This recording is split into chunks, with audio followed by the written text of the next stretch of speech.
man himself, Mr. Zukhanye Magwa, join us today on the Connected Coaches series. Zukhanye is a strength and conditioning coach within the Marty Sport High Performance Unit. He is an alumni of Stellenbosch University. He is also an ex-student athlete. So he has really gone full circle within the Stellenbosch University and Marty Sport environment. And I think the conversation today will give some real insight, to life as a student athlete at Stellenbosch University, as well as how that contributed to his coaching journey from playing sport at high school to playing sport at university, and then moving on into the strength and conditioning or the high performance unit. So Zukhanye, thanks very much for joining us. It's a pleasure having you on the Connected Coaches series today. Thanks, Grant, and thanks to everyone who's taken the time to join us today. Awesome. I'm going to start sharing my screen, which will have your presentation on it.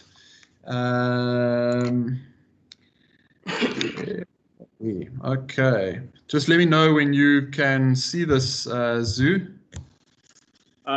Yes, I can see it, Grant.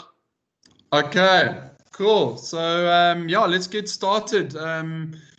Zoo, your coaching journey, I've obviously known you for many years.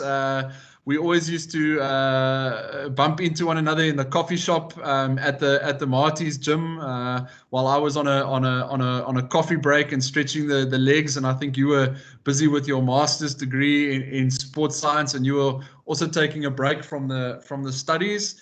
But yeah, I know that you've walked a long journey, and it's been quite an awesome story, and it's the kind of story that we enjoy listening to, especially as you were a student at Stellenbosch University and have kind of stayed with us all these years and have just got involved within the Marty Sport setup. So without further ado, could you perhaps take us through your coaching journey, where it all started for you, up into where you are now in 2020 as I would like to say one of the senior strength and conditioning coaches within the high performance unit. Thanks, Grant. Well, Grant, just to start off with, I'd have to think my first coaching memory was from 2007. So I was part of a rugby sevens development program during high school, and in preparation of that year, I broke my leg in what would have been my last rugby game ever. And during my recovery period, I would pretty much attend the 7 sessions and would just help out with what I could, whether it was, setting up cones, picking up cones after the session, getting water for the guys, which was obviously when I could still walk after my injury. And then I think as a reward to all of that, the coaches saw that I was pretty eager, and they allowed me to take over one of our junior teams, our under 15s teams. So that's my first coaching experience of actually being in charge of a team. Taking charge of that team, I had no coaching experience at all, but needless to say, it was an experience within itself. I then, fast forward 2 years later, I made the move from PE to come study at Stellenbosch University. It was my first time coming to Stellenbosch ever, my first time coming to the Western Cape ever. So it was quite a culture change and a culture shock when I arrived at the uni, and having arrived in studies, I arrived as a student. So not as a student athlete, as a student first, to come and study. And On a side note, my main sport in school was actually soccer. And obviously I tried to play a bit of rugby. So entering into our residence, I just knew that, I could see that Stellenbosch was pretty much a rugby town. So I enveloped myself within the rugby, where I started with my courses at 5th League. So for those of you who don't know what 5th League rugby entails, it's pretty much the social, or what they used to call the cast and vein spun. So with that, I played for that year in our 5th League, and I wanted to firstly better myself and take my rugby a bit more seriously, as well as at that time trying to improve our res rugby, as we didn't have a coach. So in 2010, there was what we used to call, or what we termed as, Miyagi skills. So the rugby club had skill sessions which were exclusively for Maltese rugby players. So I would go and gate crash those sessions to try to better my skills as a rugby player, but also to hopefully be seen and by the coaches, or the likes of your Miyagis, as well as quote unquote borrow some jewels that we could use for our residence team. And then moving on to 2011, it was my third year of uni, and we were in. I decided I want to actually try out for Maltese to see if I could cut it.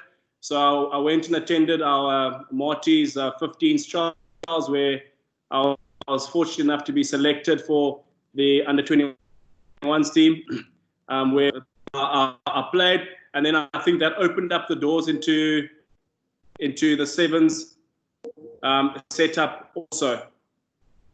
So, John, can you hear me? Yeah, we can hear you. Keep going. Yeah. Sorry, John, I think I just cut out there. My apologies. Which kind of opened up doors to be part of the sevens setup also in there. Pushing on to 2012, I ended up doing my honors at our medical campus at Tygerberg. So it that I couldn't watch 15s anymore, and I had to go back to courses, which was quite devastating at the time, because I thought I was in the setup, but I couldn't attend any of the training sessions for Maltese due to my academic commitments at Tygerberg. And then I was fortunate enough that the sevens actually held trials at the end of the year. So I went to those trials, must have impressed the coaches, and I was fortunate enough to be selected to be part of the team that won USA and Varsity Sports Gold. This was during my honors year, where I was still playing course-based rugby, and I was also involved in our ladies football.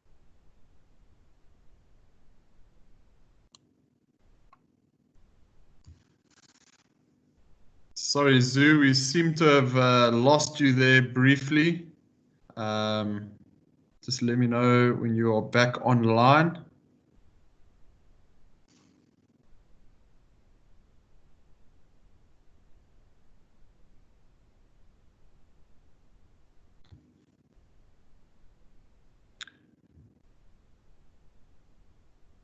Zoo, are you back with us?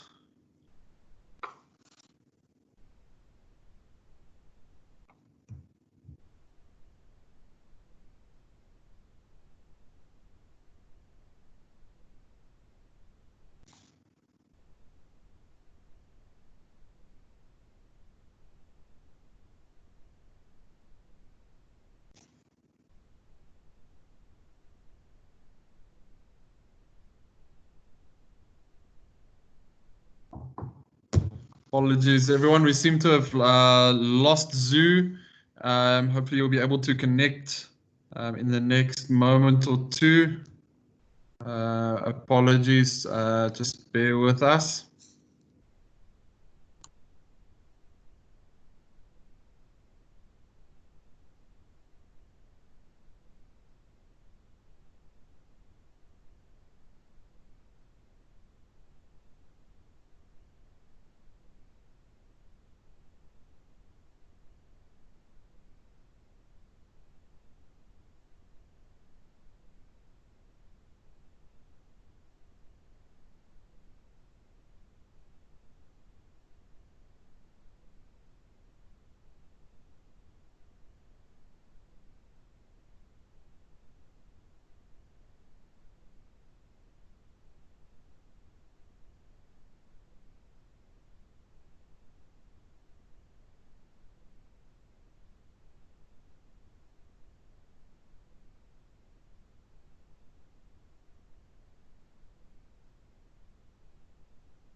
Sorry,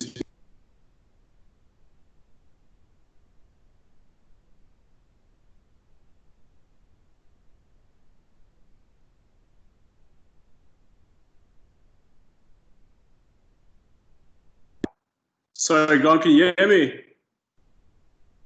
There we go. Now we can hear you. I'm not sure what happened there, Zuki, but we lost you just before you started speaking about your 2014 injury. Yeah, so my apologies for that. No worries, no worries. We know that some of the networks are a bit under strain at the moment, so no worries. But please continue. Yeah. Yeah, so Grant, you mind sharing your screen? It is. I am sharing it, Zoo. It should pop up soon.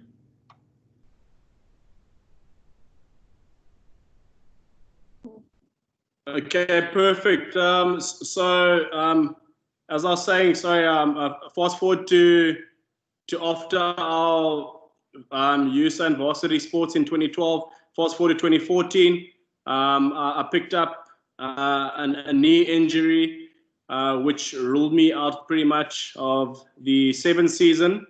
And at this time, I pretty much thought it's best that I hung up my boots and just focus on my master's degree and go back to being a student again. But within our 7 setup, Miyagi always had this policy whereby if you got injured, he would encourage us to stay involved and help in any way we could. So help coach, but stay involved with the team as it was a family. So in 2014, I helped out where I could. So whether it was warming up the guys before sessions or strapping them before our 7s games. And then I was in 2015, Miyagi asked me to be his assistant coach on an unofficial capacity, which it was a no-brainer for me because, it gave me an opportunity to be mentored by one of the brightest minds when it comes to 7s rugby. And he also, throughout that time, that 2015 period where I had no coaching experience, he provided me with enough opportunities to take charge of the team, whether it was our B team at the time or our main side. And then he would give me feedback, on where I needed to improve and what I was doing right, And that year, that back end of that year is actually where I think it all started with me, where I actually really enjoyed the space of coaching. We were pretty successful at that year. I think that's the year we actually went 39 games. We drew one, lost one, and won 37. Sure. At the same time, I was also coaching with some high school rugby at the time, just down the road. And then at the end of 2015, Grant, I finished my master's, and to be honest, I didn't know what my next move would be. My idea was that I would always head back to the EC after my master's. But it seemed like I was at the right place at the right time. I remember having a brief conversation with you where you asked if I'd be interested in assisting you with the sports tech unit. And again, that was such a great opportunity for me to just learn, and develop myself in the things we weren't necessarily taught in our degree and get first-hand experience. And at the same time, Miyagi had spoken to me about asked me what my future plans were. So I think when I decided that I was going to get involved with you in the sports tech unit, I sat down with Prof B, Prof Brisson, to discuss my interests and as well as how we could make everything work. She knew that I was quite passionate about the 7s. And also I was passionate about the coaching space. So we worked out a way that in the mornings I'd be with you at CHIPS, or the Center for Human Performance Sciences, where I would work there in the mornings. I'd rush off to Paul Rist down the road to coach my under 16 rugby boys, and then rush back to Marty's, where in the late afternoons to evenings, where I'd either coach rugby or work with the under 21 teams as an S&C. And then from then onwards, in 2017, I joined the HP unit as an IMAS assistant, or integrated medicine and science assistant. I think fancy word just to say our performance assistant, where I continue to work with my research projects that I started with Prof. Prasan. But this time I spent more time moving over away from the coaching space and into the S&C space under the guidance of Mr. Sean Sermon. And yeah, I think that's fantastic. That's where it is for me. I'm in this space where I'm an S&C. I've been blessed to work with a lot of our high performance teams, and that's been my coaching journey. Fantastic. And for any of the attendees that are interested, that picture of the Marty's team on the top left, the strapping young lad with the mohawk on the bottom right is Zukhanye. We're actually hoping that he's going to bring back that hairstyle in 2021, but we'll see how far that goes. So thanks, Zu. That's awesome. I remember us chatting about you coming to Stellenbosch from PE and the challenge, coming to an Afrikaans university. You being a young black man from the Eastern Cape, and I know that was a challenge for you, but you've definitely overcome that challenge and risen to the occasion and have flourished. And it's great having you part of the system. We're gonna move on to the next slide, just because we lost a little bit of time there. Let's go on to the next one. So I know that you've been, we've all been, very lucky to be involved with Coach Ian Campbell Mkhichi, otherwise known as Mr. Miyagi. A legendary coach at Marty's Rugby. That's both myself and Zu have been very fortunate to work with him over the years, and a fantastic coach, very innovative, and I know he's a big mentor for you, Zu.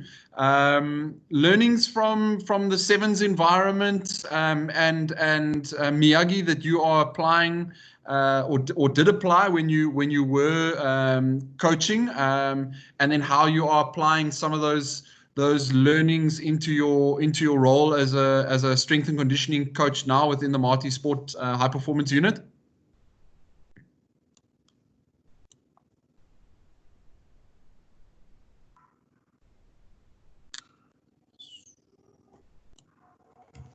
Zu, are you there?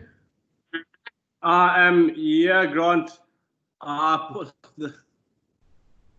you hear me? Yes, we can hear you now. So my apologies, Grant. I still cannot see your screen. Okay, it should come up soon. I just gave you a glorious introduction into your coaching philosophy. I hope that you can live up to it.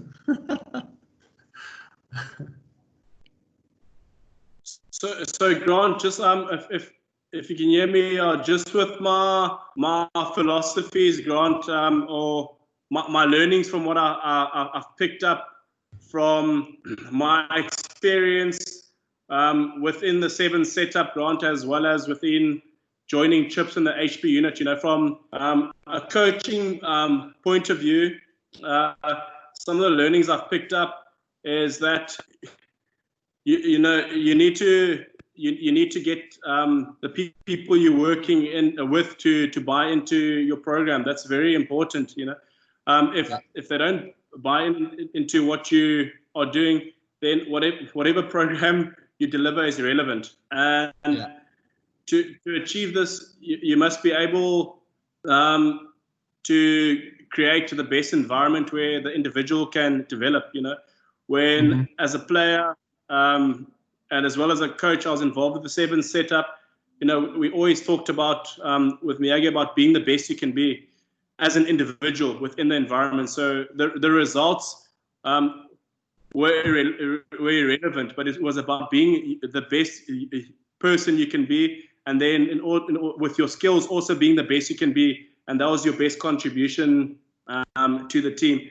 And for this to happen, you need to connect with your players both on and on the field, which is pretty much getting to know them as people first, in order to get the best out of them.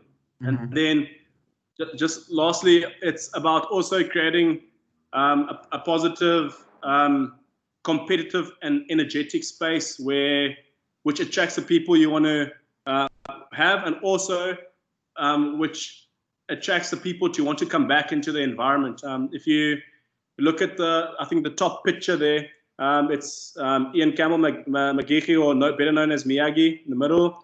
It's Tebuka Lekapi, better known as Skippy, and myself. And if you look at that picture, both myself and Skippy were in that 2012 team. And and the environment was created for us to want to come back. I mean, in 2016, that's a picture of us in 2016 when we won varsity sports. Skippy had just picked up an injury that ruled him out of the tournament, but we kept him involved because we were a family, and he wanted to be there, and he could also help mentor some of the younger players within the setup. So that's from a coaching point of view, Grant. And then learnings that I've taken into practice from my trips days. I say this as if they were so many years ago.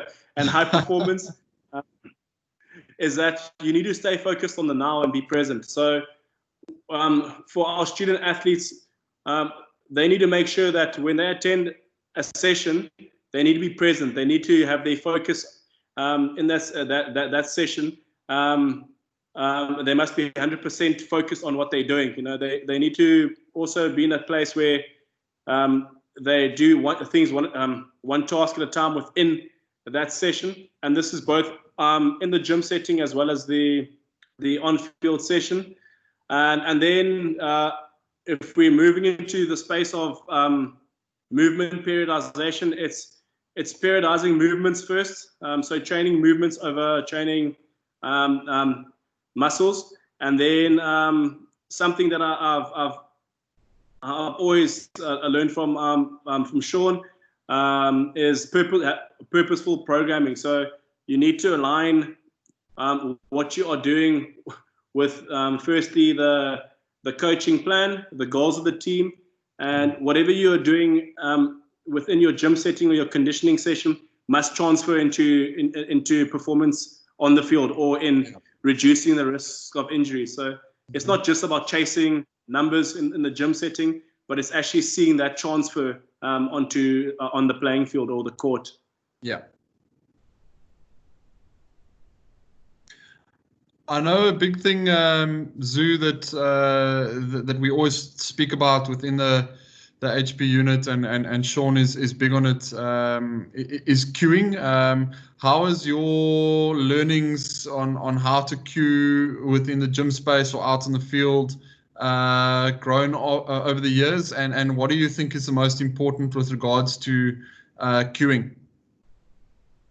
Yeah, Grant, when it comes to queuing, it's something that we're not taught. Is something you have to experience. I remember just being in the gym with Sean, and when I was trying to explain an exercise to the athlete, I was using scientific jargon, and it didn't make sense to them.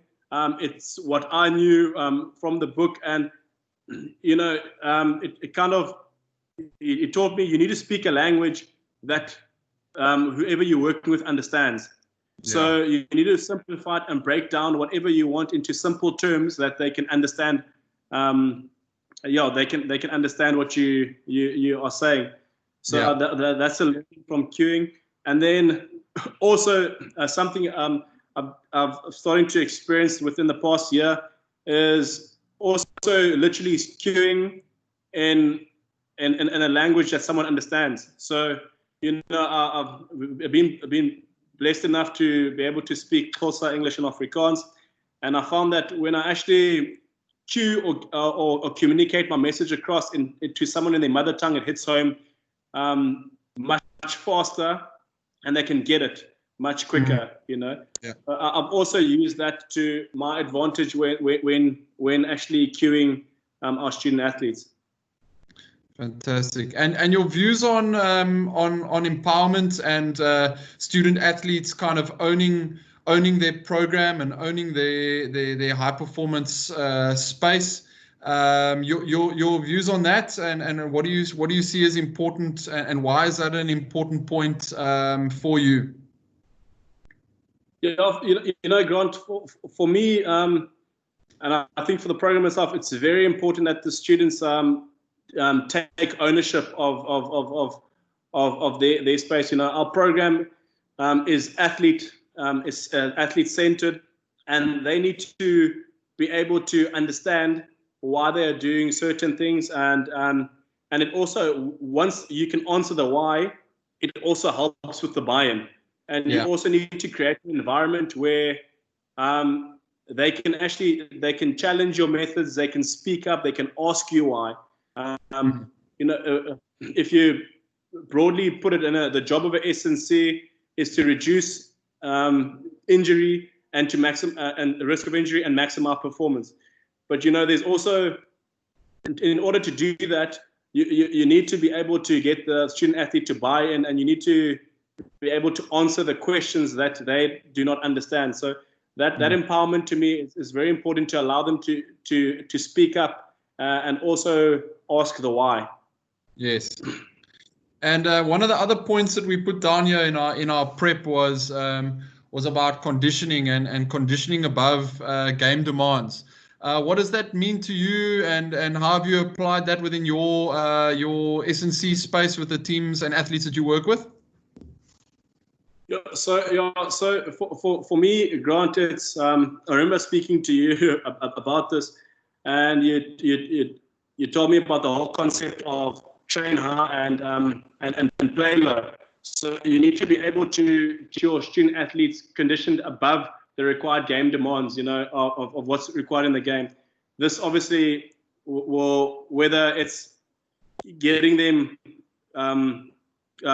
stronger, so to reduce the risk of injury, getting them also more conditioned above game demands to reduce the risk of injury. So that's what I mean by conditioning them above game demands. It also is in a space of making them robust to be able to take on the challenge of a game setting.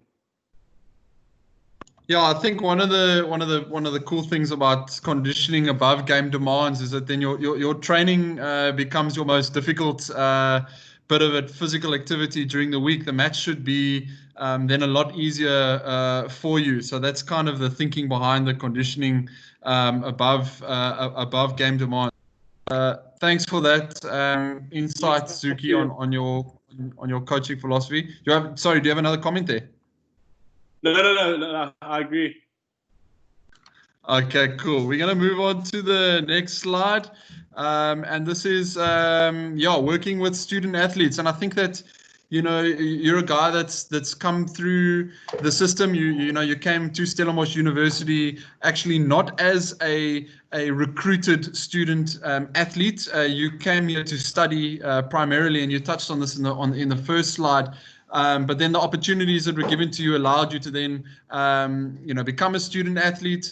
And then obviously you're now in the space where you get to work with student athletes on a day-to-day basis. So what is it for you that makes working with student athletes so unique and so different to working with maybe an under 13 cricketer or an under 13 football player or high school athletes or professional athletes? Well, I think if you working with a student athlete, just in my experience, Grant, especially within our environment, is that, you know, they're in class from 8 to 5. So you need to be able to be able to create or tailor your annual plan around around that. You need to be able to, like our student athletes, for example, are in the gym between 5:30 and class time, and they're also on the field after class. So you have to take that into consideration, that they're not as easily accessible to you as for example, a professional athlete. Mm-hmm. And then also you have to take into consideration, I talk about from my experience, the 3 S's, which being your studies, your sport, and your social. These are young 18 to 23-year-olds who also want to have a social life. So you have to always take that into consideration when you're working with them, that these aren't professional athletes. Yeah. They're student first, and then you can get them to play some sport. Yeah, we had a similar triple S within the cricket environment, and one of our cricket alumni, Neil Botha, used to often say that if you want to be a successful student athlete, you can't have all 3 of those S's happening at the same time. At certain parts of the year, one of them has got to be sacrificed. So there might be a time of the year where you can socialize, but then you also need to study, but then maybe your sport is on a back burner. But there are other times of the year where your sport is important. Your academics is obviously always important. So the socializing needs to take a back seat if you want to be successful. So Zuki, you're obviously working with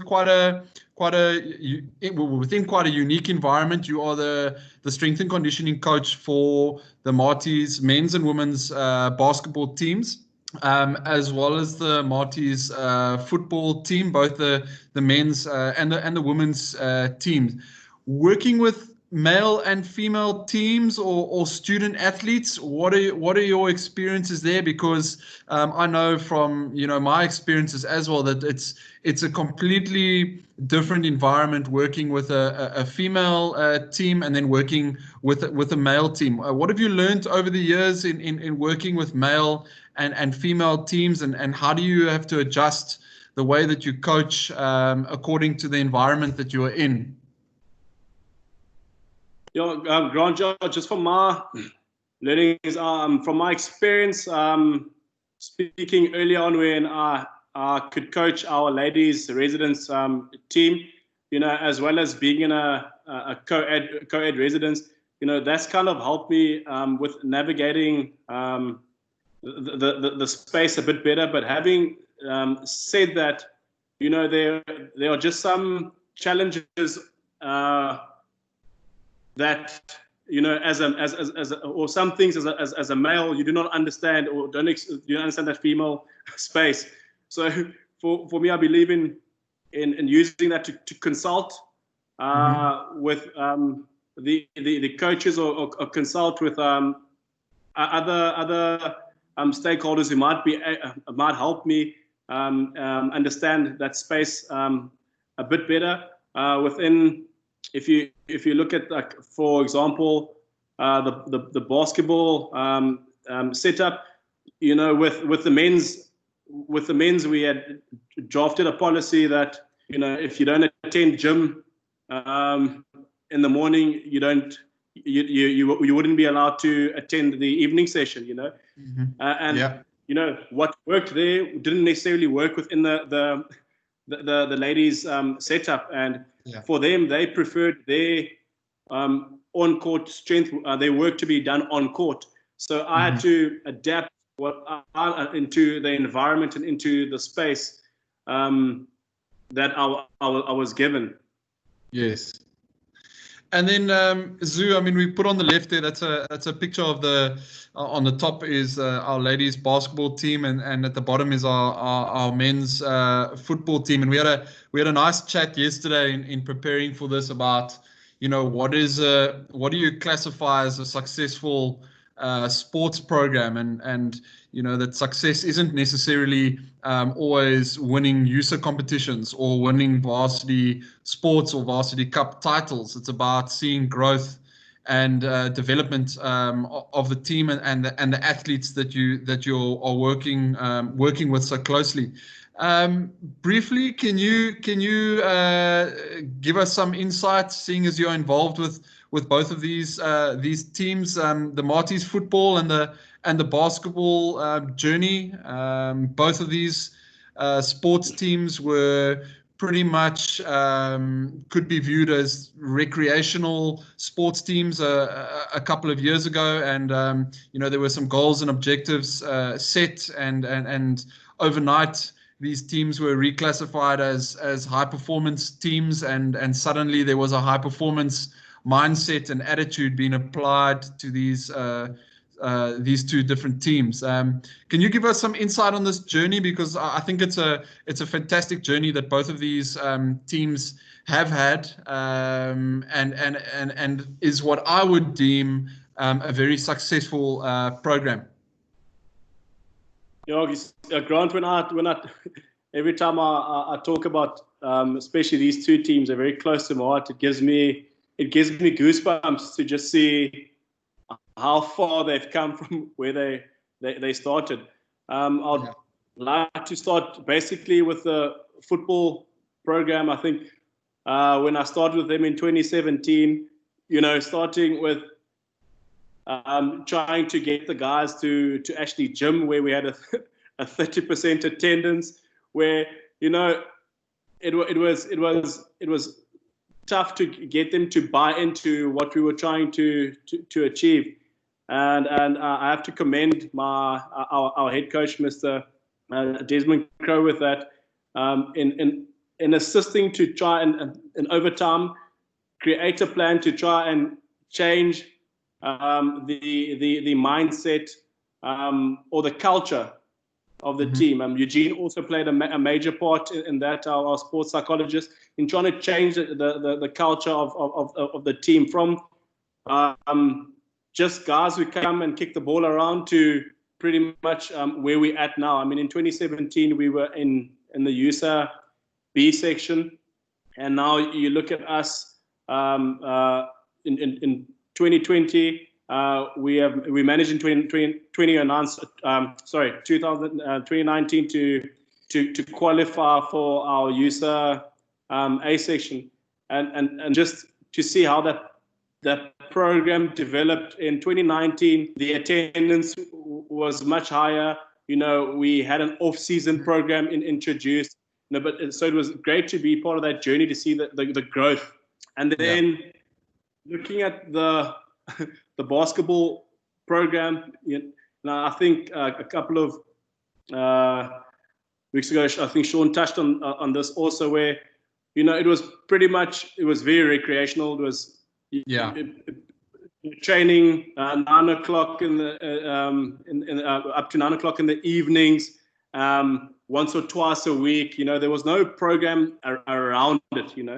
And with the introduction of our men's coach, Coach Masi, and also our ladies coach, Coach Kimati, they also helped drive the culture change to where now we actually had a program where, if we were preparing for USA, it wasn't preparing 6 weeks prior to USA, where we actually had an annual plan where the student athletes trained all year round, and that is actually attributed to our success, to where we have both our men's and our ladies team now have qualified for our varsity sports competition.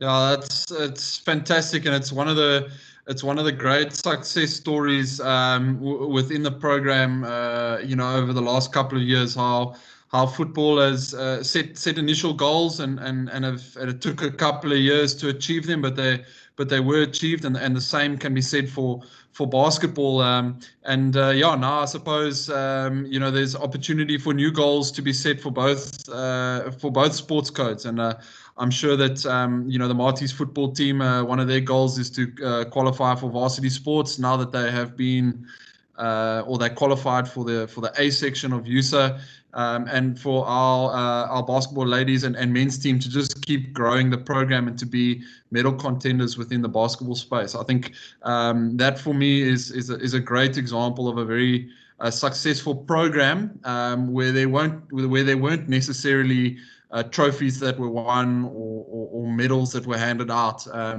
It just shows that with good planning and having some good structures around, and having good buy-in with good people involved, and coaches that are leading by example and pushing the program forward, you can have some success.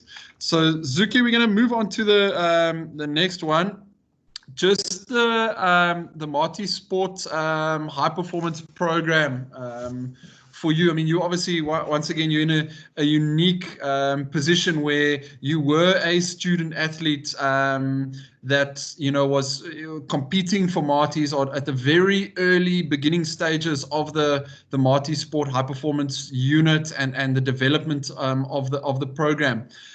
Can you perhaps reflect on your experiences as a student athlete during that, let's say, that 2012 USA and Varsity Sports campaign, compared to what a student athlete at Marty's has access to now in 2020? Because I mean, I was there in 2012, and I can look at what they have access to now in 2020, and it's vastly different. And I think sometimes our student athletes graduate from the university and move on, and some of them are fortunate enough to perhaps get a taste of professional sport, and then they only realize once they've left Stellenbosch University how lucky they were to have access to all of the different performance enhancement tools that are available to them within the program. So if you could just compare kind of your 2012, what you had access to, compared to what the teams and students have access to now. Yeah, Grant, when I look at what we had in 2012 compared to what our student athletes have, the access they have now, it's chalk and cheese. They have it good, I must say. That in 2012, I mean, I'm looking at things like nutritional support, accommodation. In 2012, we were all just bunking in some house together. I remember that first Varsity Sports campaign. The meals that we got was what was provided by Varsity Sports. I think it was a lot of junk food, nothing nutritional, whatever you could just get into your system and carry on playing. I think you guys survived on steers for that tournament. I think they were the headline sponsors. You guys were eating steers for breakfast, lunch, and dinner. Yeah, our steers coupons went a long way, especially as a student. So if you look at that, I mean, what our students have today, they have access to our injury clinic, that is our doctors. They have access to physios and bios. They have access to an S&C dedicated to a team, so there's so much that they have, there's weekly meetings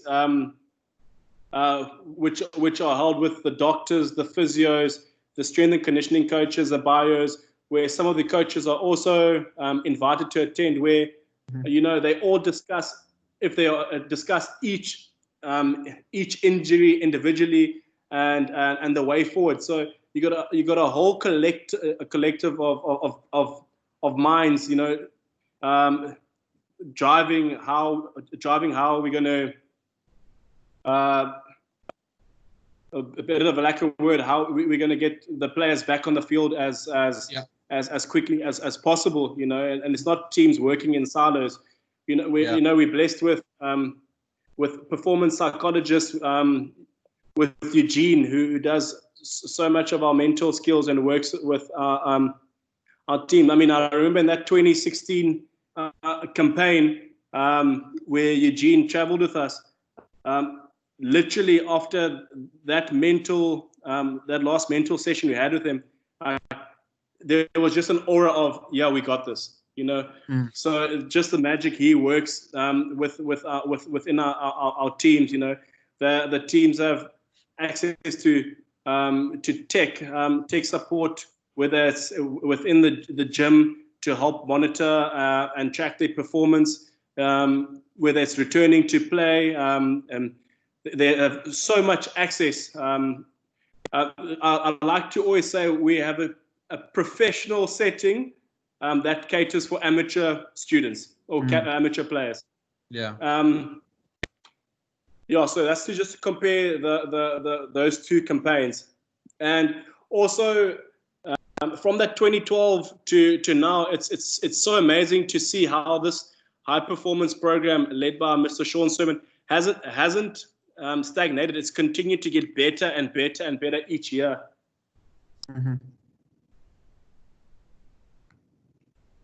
Yeah, so Zoo, the one of the things that we spoke about was as well you could probably technically, even though it wasn't an internship back in the day when you first started at Chips and the Marty's HP unit, we could almost say that you were the first intern within the space. The internship opportunity that is provided to undergraduate students that graduate and are within a not undergrad students, postgraduate students that graduate with an honors degree and are then looking to get into the high performance sport environment. Your opinions on an internship within a high performance program? Is it beneficial? Is it something that students should potentially look out for in order to gain some knowledge and some practical knowledge that perhaps they wouldn't have gained within their normal academic program? Yeah, Grant. I must be quite frank and honest. You know, after my masters, if I'd had only some coaching experience, and pretty much all I've learned has been through the experiences I've learned and the access I've had within the high performance program. You know, those early days when I was with you at Chips, where something like GPS, making the use of GPS units, heart rate monitors, stuff you don't necessarily learn through your sports science degree. I have the opportunity to have practical experience, doing video analysis for teams, using our GymAware system to our velocity-based systems, having access to that. So it provides a pathway for our students, especially those who are graduating from our sports science department, to actually gain practical experience within this sporting hub that we have in Stellenbosch. And if you the high performance program, I'm definitely a product of it, having come through as a student athlete. And I finished my studies and then coming through the program. To mention, there's other guys like Keegan van Ada who's also come through the same process. Christine Barnard has come through the exact process, who were students of the uni, and have come through this actual system. So it is definitely a great opportunity for students who are graduating from their postgrad degrees to get involved with our teams. Fantastic, Zoo. Thank you very much, and for your time today, and for sharing a bit of your experiences as a student athlete, and now as a coach within the Marty sports space. It's you're easily probably one of the most happiest guys I've ever met, and if not the happiest guy within Marty Sport. Always got a smile on your face, and you always brighten up everyone's day, even if it's at 5:45 in the morning and it's raining outside and we've got to go to a gym session. You can guarantee Zoo will be there with a smile on his face. So thanks for your energy and all your contribution to the Marty Sport high performance unit. Next week, everyone, we are very excited to have our head coach of the Marties Rugby Senior side, Mr. Driekus Hanke, and we have Mr. Kabamba Floors, who is the head coach of our Marties Rugby Junior system. They will be our guest coaches on the Connected Coaches series, and they'll be sharing some of their expertise and some of their philosophies around coaching within the Marties rugby space. So please tune in for that. Spread the word. There will be some adverts that will go out in the next couple of days, and we will see you then next week.